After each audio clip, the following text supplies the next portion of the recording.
I kind of had this like realization that I've set this precedent of like always being the one to come home versus people wanting to come visit. Oh. That is my biggest fear as being a long distance daughter, is that it's always going to be on my shoulders to make sure everyone else sees me. Hi, Julie. Hi, Helen. So nice to see you. So nice to see you. What is the subject for today? How have you been? Let's talk. Oh my God. Well, I feel like we need to start with the fact that we have a kidney stone update.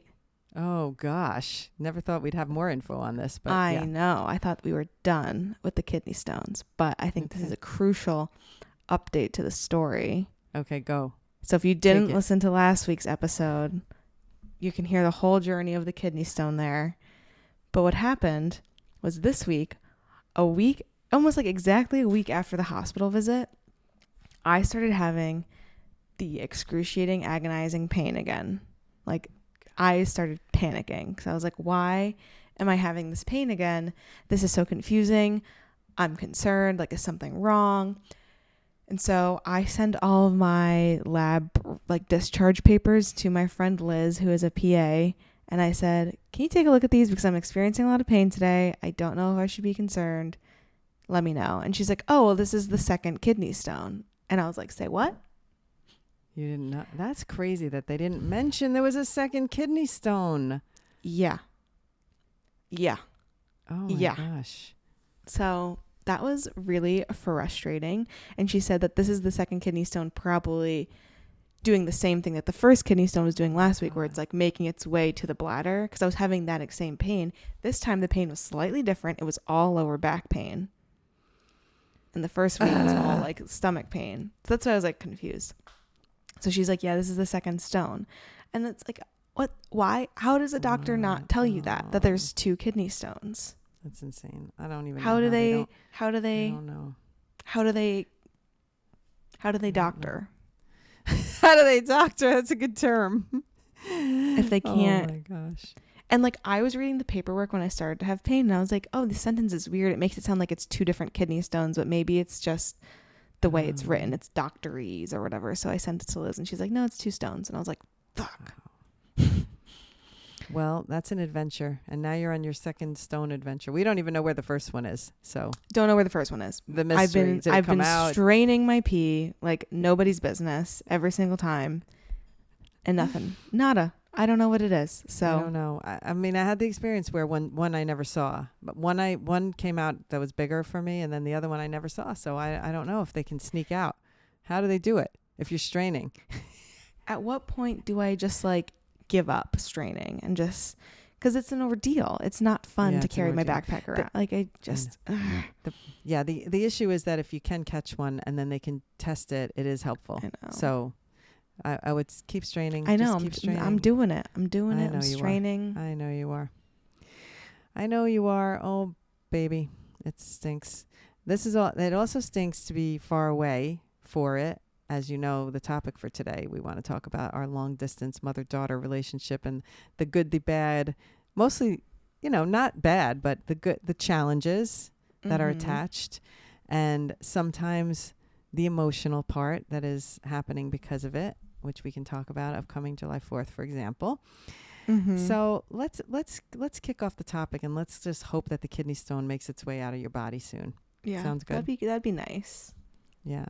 I mean, just like, I'm going to say, like, with this whole thing that you've been going through with your health, I don't know how different I feel like I've been in touch with you so much, but when it was first happening, it was really weird for me because you were in that kind of doubled over pain where you almost vomit from a kidney stone, which I know that pain really well. And I couldn't comfort. Like I felt, and I know how you feel now when I was going through chemo and you weren't able to, when I was going through like the blindness part of it and you weren't here, because you feel helpless, and that's hard. That's hard when it's a family member and you're helpless and you can't do anything. And I also felt like the time was so long. When you were going through it, I felt like I'm doing this, I'm going here, I'm going to a store, then I'm meeting Megan, then I'm doing this. And all this stuff happened. And I'm like, and she's been sitting in the hospital the whole time. So it's hard when you're in long distance and something like this is happening.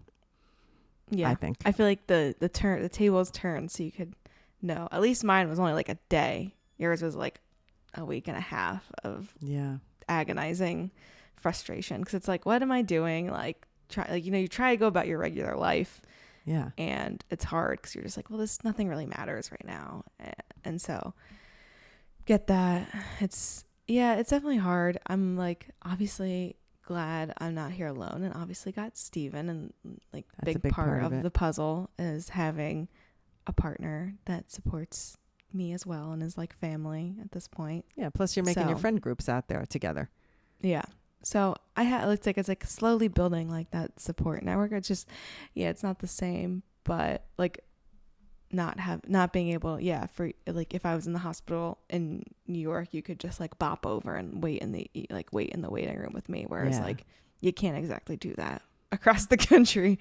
No. And it's funny because I said last week, what was Dad's reaction? He's like, getting on a plane? I'm like, no, but I want to, because that's my instinct, is like, I want to go and I want to be by your side. So it's hard.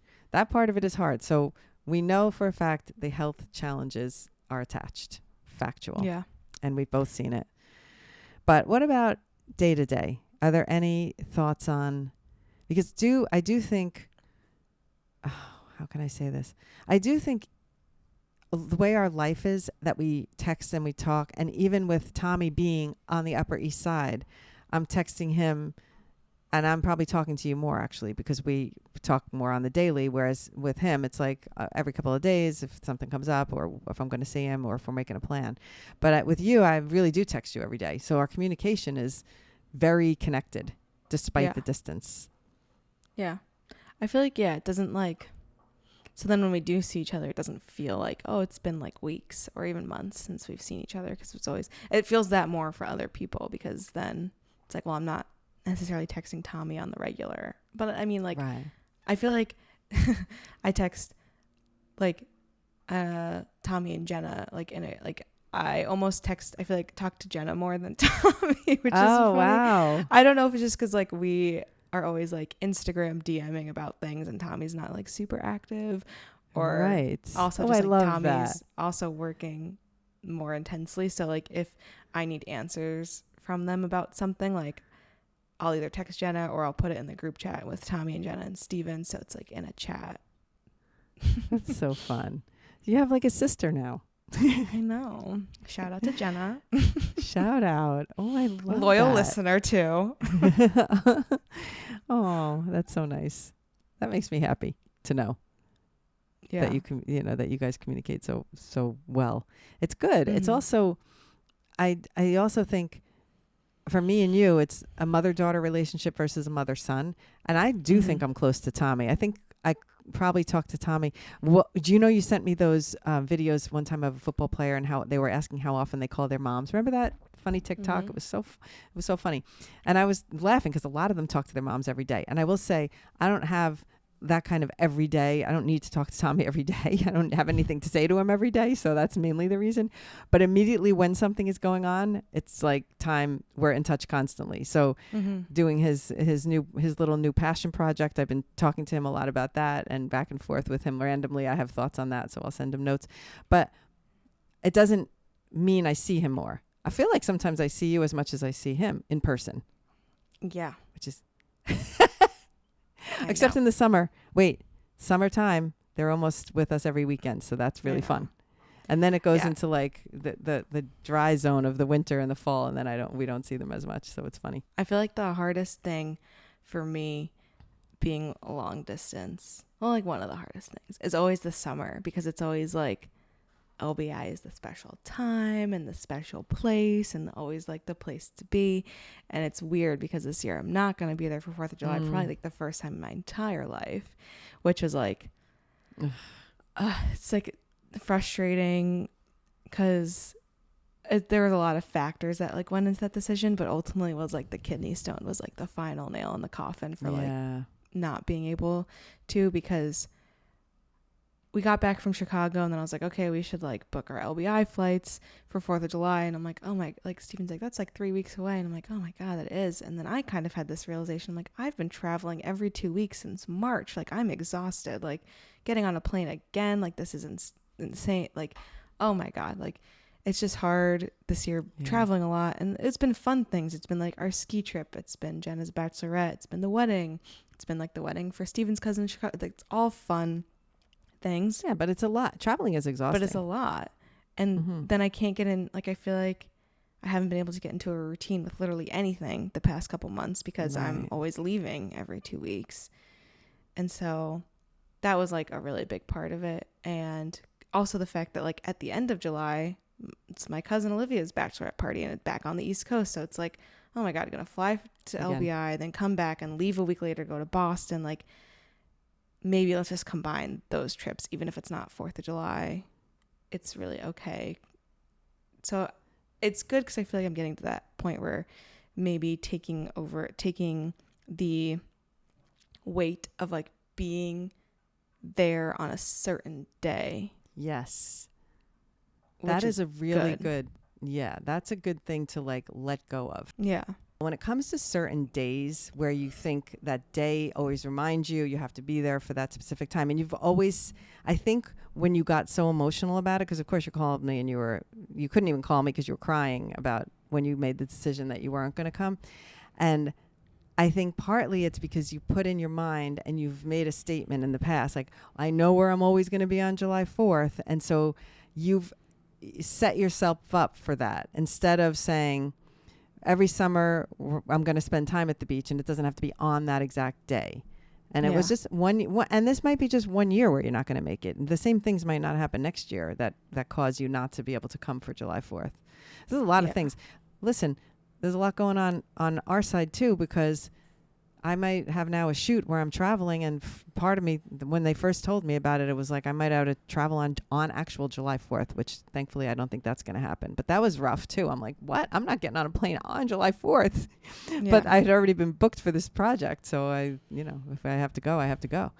Yeah. So anyway, but yeah, so getting detached from it being on a certain day is probably helpful with like a long distance type and life. Just like making, instead of it being like a specific day, trying to make it be like, okay, I'll try and get out to LBI like once at least. Yeah. And I think part of it was that, we were in LBI for Tommy and Jenna's wedding. So I feel like I did get some of that like LBI warm weather time.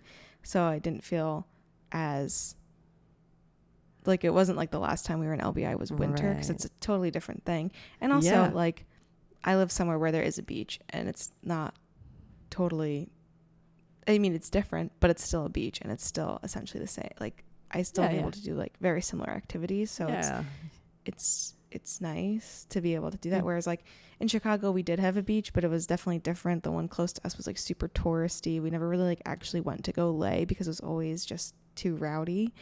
So I think it was different.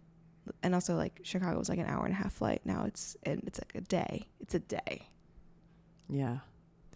It's a day. It's a whole day to get somewhere. It's a whole day. And especially going to LBI, because it's like we fly there and then we got to drive 2 hours once we land. Yeah. So it's like on top of day. Just flying. It's a big event. Day. This is always the thing that I say when you're going through something and you're so emotional.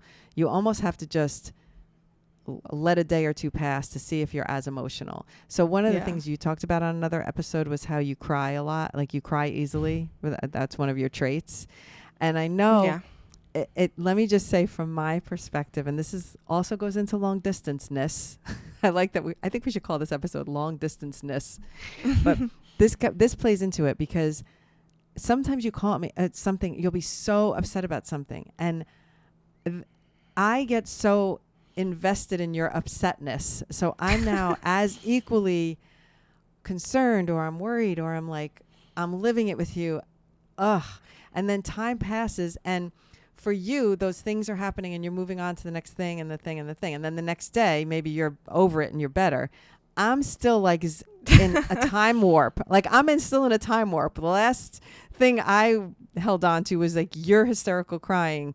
So I keep thinking like you're still hysterical crying, and it doesn't. So the time doesn't pass for me in the same way. Interesting. So it's really, really, and I think that one time I've talked to maybe Aunt Camille about this, how like something happens and your like your kids are really like in a spin, and then the next day they're fine, and you're like, what? You're like blindsided because you're still in the spin. Like the time hasn't progressed through for me.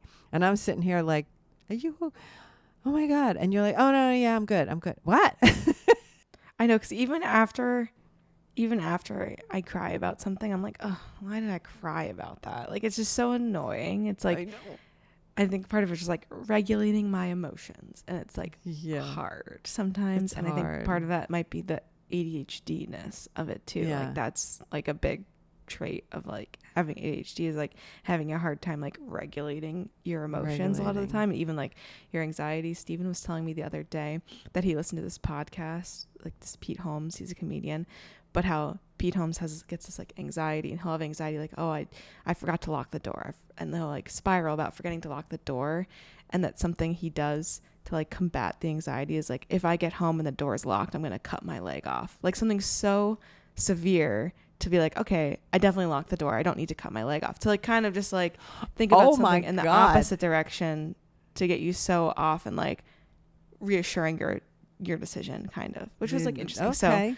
So that's a strategy that I've never heard of. It's an aggressive strategy, but we'll try it. Yeah, maybe. Okay, something. Don't think about cutting body parts. Yeah, off. but like something like extreme. Different. Like, but thinking of like, okay, I'm being so absurdly extreme about this. Like, I know I locked the door. Like, I know I have this. Like, you know, you're being so absurdly overthinking and anxiety ridden. It's like you have to go so absurd in the other direction to realize like, oh, I'm being not rational. Gotcha. Yeah, I do think, listen, when you were there was a Berenstain Bear book called Too Much Birthday, and all the years when you had your birthdays, and then you were so revved up about your birthday, and then you'd be sobbing hysterically. I don't know if it was at that end sometimes. And I used to always think about that book, Too Much Birthday, but I also think Too Much Birthday might even be, they didn't even realize they were writing about a little bit of ADHD problems in kids when they get so riled up about something. And then that was you then. So sometimes that's a hard regulation. Like, why are you crying? This is a happy time. But this plays into what I wanted to talk about anxiety on an episode. And so we can just a little bit touch on that. But I think this does play into, you know, high anxiousness about things, and how we get so, we just put so much stock in things, and we get so hyped up about things. And so then the anxiety takes over when part of not being able to regulate is that you're just like become overly anxious about it, whatever it is. So you're thinking about something that's not even going to happen. Why are you worried about this? It's going to be great. Your birthday's going to be awesome. We're going to have a great time. But it's like a spiral of a combined of anxiety, spiral with like, don't want to be disappointed or whatever. Yeah. For you as not being near your mom. Because I've always lived near my mother, for better or for worse. Sorry, must say it. But I would never, you know, the idea of leaving the area was almost like non-existent to me because of the nature of my childhood. So how is it for you? Well, I don't want to cry now that we're talking about crying. Okay. It's okay. If you can get emotional. I'm going to maybe lump in, so I don't get too sad, whole family. Okay, good. I mean, I do like, it is frustrating not being able to like, oh, just come over and like hang out. Yeah. Now I'm going to cry. I hate that. I hate that I'm crying. I know, no. If you want to not cry, we don't have to go down this path, but it's important because I think it's a reality that when you you make a decision that's good for your life, and it always comes with some sacrifices. It does. It's an automatic part of yeah. We can. Okay. I'll say this instead. All right. One of the most frustrating parts about being long distance. No. Oops. Sorry. Steven's bringing me tissues. Aw. You got it. Thanks. We got I'm the tissues. Fine. I got this. Wait, throwback to the cancer episode when we both needed tissues. Don't make me cry now because I don't have tissues here. No. I have a few things because I've done a lot of journaling about this and a lot of writing. And I'm like, writing a lot. I think I'm writing like an essay about it that I hope that I can share with like the whole family one day to help really like put things, like really help people see things from this side. Right. Oh my God. Oh my God. Because also I'm going to say you're the most supportive about me living here and living far away. So I will say that you are the biggest supporter. Boom. I will say one of the more frustrating things about being long distance, there's two things. One, that a lot of the conversations that I have when I am home and when I am seeing people from home is a lot of the questions are like, when are you moving back? How long are you going to live there? Are you sure you really like it? Like, you should really move back.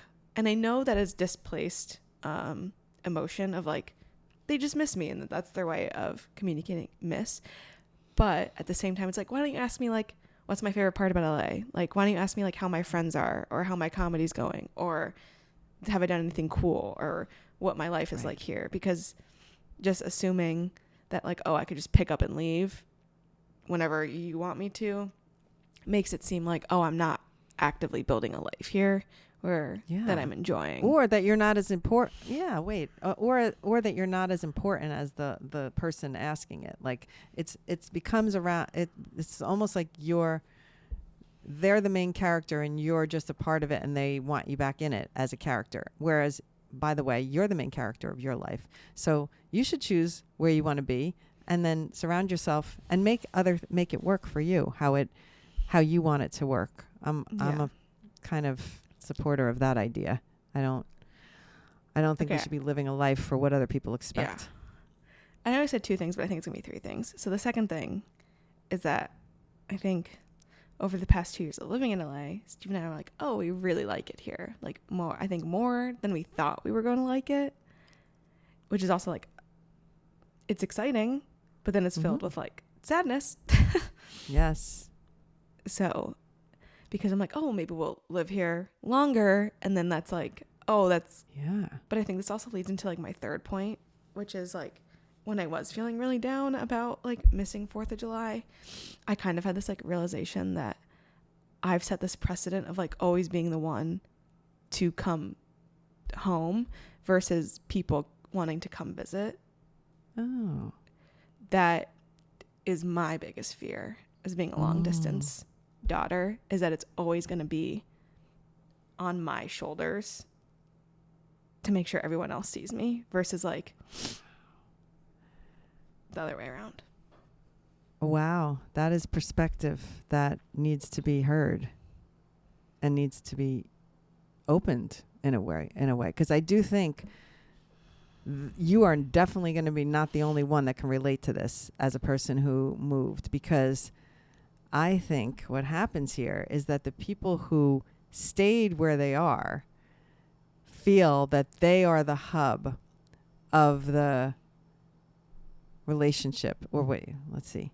That their place has to be the hub of the relationship. Instead of, well, now the relationship is opened up and we're changing it. So wait, let me give you an example of this in closer terms, but similar. When we sold the house in Chatham, I mean, I was like, where are we all going to go for the holidays? What? My brain could not at first even process, because things are set up. That's where everybody goes. That's where we all meet. That's how it works. And it was this, I don't know what it was set by, but it was set by tradition of time or whatever. But then it became very easy to see that no, family is wherever we gather. So like home is now wherever we gather. So when we decide we're going to have the holidays in the city or the holidays at the beach, it's perfectly fine now, because it's like we picked it up and we moved it away from what was the expectation. So let's take this to the next level. So now when the family unit goes in a bunch of different directions, like who's to say that that location has to be the main location? This is a really interesting point that is, I'm glad that you brought it up. This is very insightful. Because we all think, oh, are you coming home?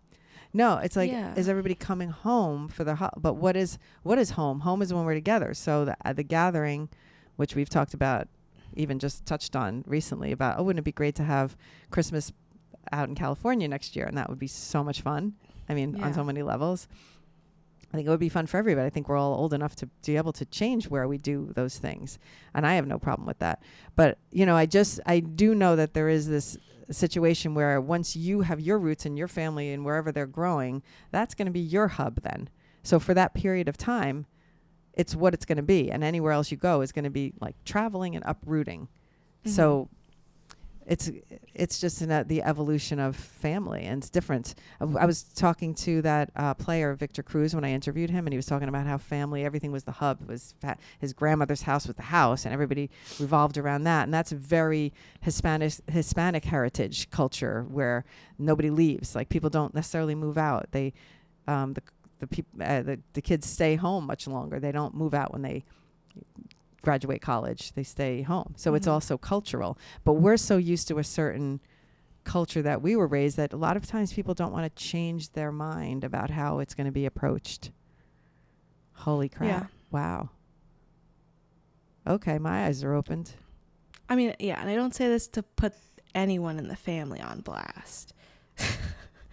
Obviously. I just think it's like a good thing to kind of understand, because then it's like, well, now I'm spending all of my, like, obviously I don't, like, we work together. So, like, vacation time, it's like my vacation time has been dedicated to, like, every 4th of July, like, going home, and every Christmas, like, going home. Whereas, like, we could have been going to Europe, or, like, gone on a trip somewhere else, or even done something together in a different place. And I think one might say, well, the person who made the choice to leave, well, it's no, the person made the choice to live their life in a way that's good for them. So it's not leaving versus staying. I put a lot of effort in, and I always talk about this, like, with friendships. I always like when equal amount of effort is put in, and then it just was like a really shitty realization to feel like family wasn't putting in the same amount of effort. God. And just because it's family doesn't mean, like, you have to put less effort in. Oh. And not to put anyone on blast. These are just, like, things that I have been going through in my head the past couple weeks. Yeah. As I've come home like 3 times this year already. So. Yeah. And you have more coming home ahead. Yeah. Boy, it's interesting. I mean, yeah, I think a lot of this is somewhat generational. So you're talking about, generations past where everybody lived on the same block, not even in the same state. And that's not what we chose for. So there's always adjustments that get made with every generation that goes. So I look at grandma. I mean, grandma lived on the same block. Her parents, whatever, their sisters, they all lived right in the same neighborhood. Wasn't even a thought to move further out. And then I think she broke the mold a little by moving a little bit further. And then I think each generation, we learn, we change, we adapt, we grow. But it's always at the expense of some people, because you're the change makers. And I know everyone says they support it until they're asking when I'm moving back to the East Coast. And it's like, well, then you're not. That's like a direct, it's like a direct attack. Oh, Julie, this is one I'm going to have to be giving some thought to now. You have to re-listen to your own podcast. I have to re-listen. Oh, my God. So maybe we should have Christmas in LA this year. Let's plant the seed now, because I think it's going to take months, maybe years to execute. I think it sounds like fun. The seeds are planted. I always say with you, it's so easy. We just can hop on a flight.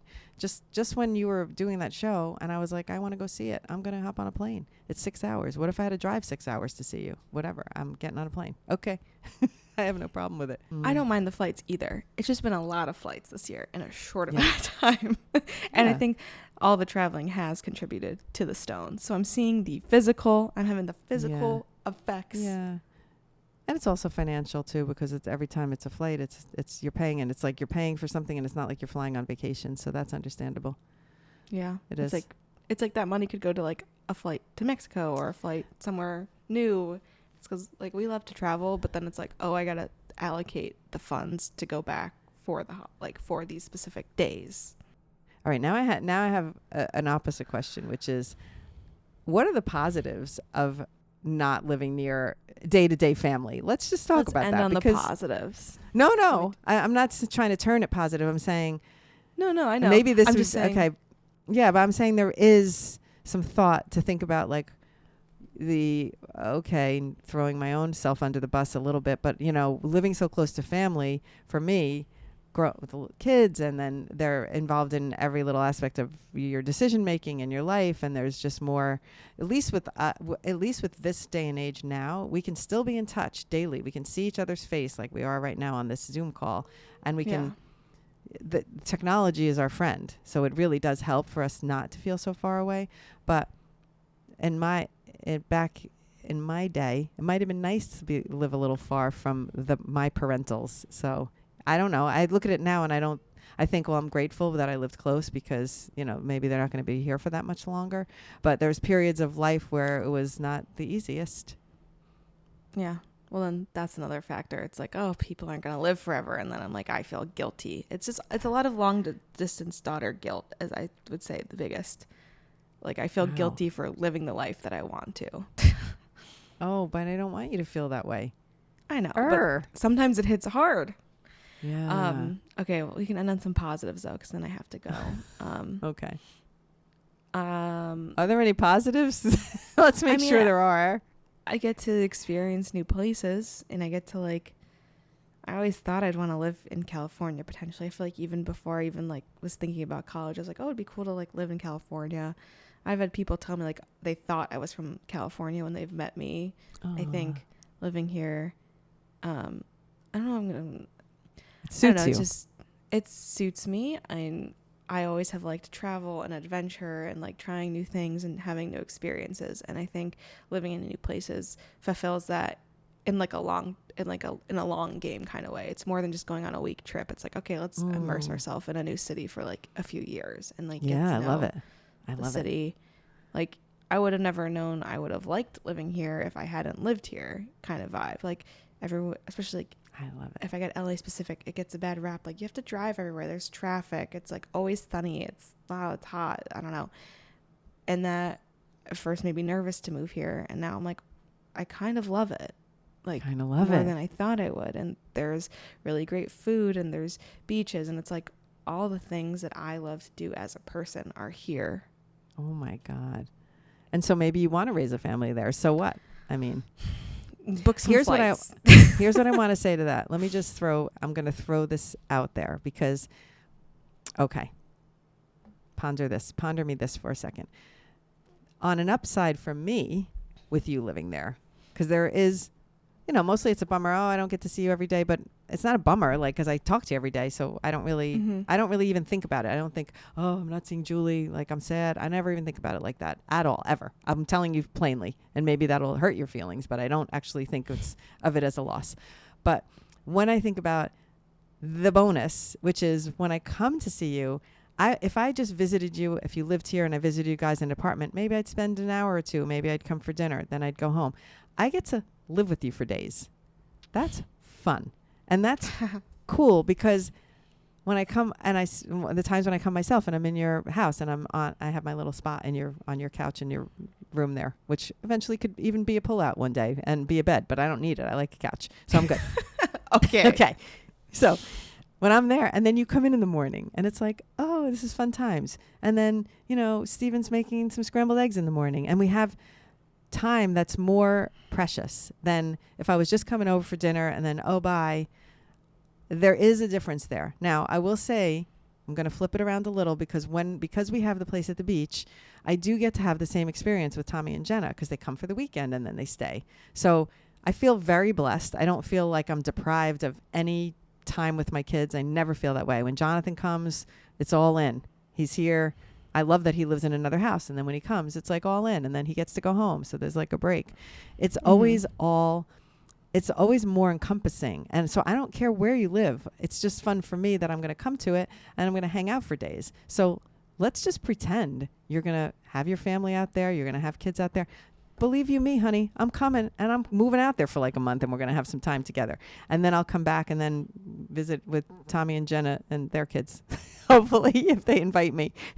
But you know what I mean? I don't have any problem with any of what you're doing if it's right for you. Live your true life. Thanks. I appreciate it. If I say more, I'll probably cry. So maybe we should. No, I mean it. we can end there because I'll cry too, but I really want you to.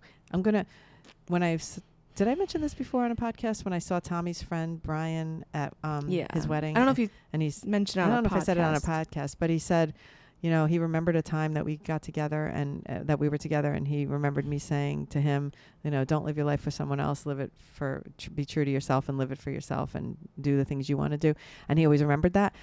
I truly mean it. I'm not just saying it to be, oh, I'm saying something cool. I truly mean it. I want you to live the life that's your best life. I'm doing it. Okay, good. Keep doing it. Yours truly, Helen and Juli. I loved this episode. It was full of surprises and emotion, which I'm going to be thinking about for days now. So maybe we'll do a follow-up. You could pass it along. I learned a lot. I like when we learn things on the episodes. Anyway, if you learned something or if you have thoughts to share about how we can move past certain feelings we're having or how we can approach family members about different things that we're dealing with, feel free to leave a comment, drop us a review, or email us. We are very reachable on our podcast Instagram at yourstruly.thepodcast. And this was so much fun. I love talking to you every week. I feel like we hit on topics that we probably would never talk about. We would never say, oh, let's have a chat today about long distance life. And then we would never. So thank you. Yay. Peace out. See you next week. See you for next our next week. chat. All right. Bye. Love you so much. Bye.